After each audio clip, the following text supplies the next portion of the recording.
Hi there, my name is Ron Rogers, and this video is titled Flying Airplanes the Way They Were Flown 100 Years Ago. And this is the way airplanes were meant to be flown. Now, okay, you can't fly a 777 like this. They don't like grass strips and stuff like that. The gear's heavy, it digs in, so okay.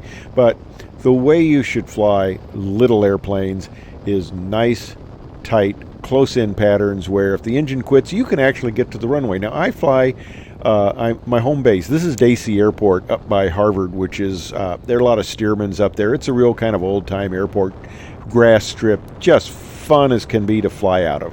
Now, back at my home airport, it's 3 Charlie Kilo, Lake in the Hills, Northern Illinois, and I call that a cross-country airport because they do a lot of flight training out there, and they fly cross-countries in what is typically called the traffic pattern. Now, I know the instructors are trying to build time, and when you can take 10 minutes to do one traffic pattern and you get so far out you could actually log cross-country time, that can be a benefit for the student trying to build cross-country time.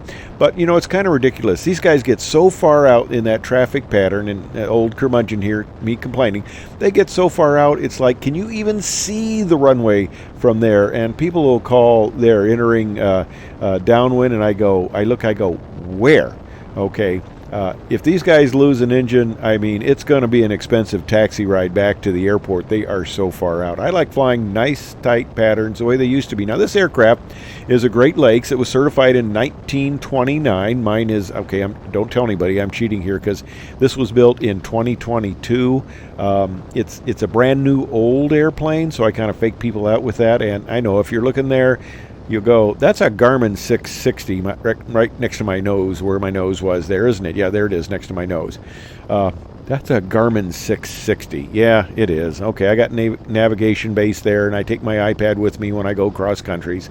I'm not a fool there. And there's that's an attitude indicator, a G5 attitude indicator there. And, you know, because if I ever fly this at night, which I haven't, it doesn't have a landing light, but I'm not flying it for hire, so I don't need a landing light. And when I was first, I digress here. When I was first learning to fly, I had like 3 landings at night before I realized I should really get a night checkout, because at the time we didn't do any night flying when I got my private, and I decided, I probably better get a checkout. But anyway, attitude indicator is good to have. I've got inadvertent IFR once in a while, and I don't push the weather with this plane at all. It is not IFR. It is not suitable for it. It's not certified for it. Now, some guys, they'll get a Waco and they'll fly at IFR, and I'm going, really, open cockpit and all that mist and stuff? Nah, that's not my kettle of tea there. But anyway, I digress. Now, back to flying. Now, I like flying tight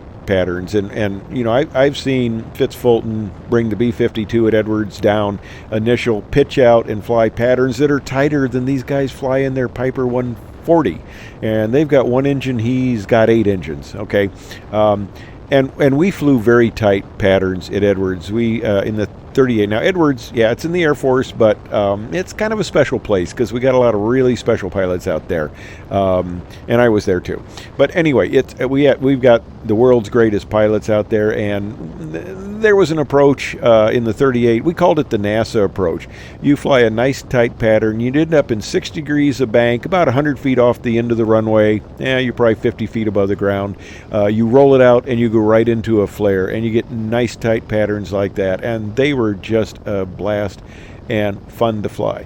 And that's why this airplane is fun to fly. It's not a 38. I know, I love the 38, but it doesn't do well on grass. But you can do a nice tight pattern, and why go up more than 500 feet to do the pattern? Because, you know, you just climb it up to climb back down. But anyway, it's a lot of fun. It's the way airplanes were meant to be flown. Nice tight patterns where you can always make the field if the engine quits, and just a joy to fly. You got the wind in your hair, except the leather helmet kind of takes that away. I got the wind in my mustache. That's what I got. Anyway, these are a lot of fun to fly. I hope you enjoyed the video here of me flying patterns up at Dacey. Thanks for watching. I hope you enjoyed it. Come back soon.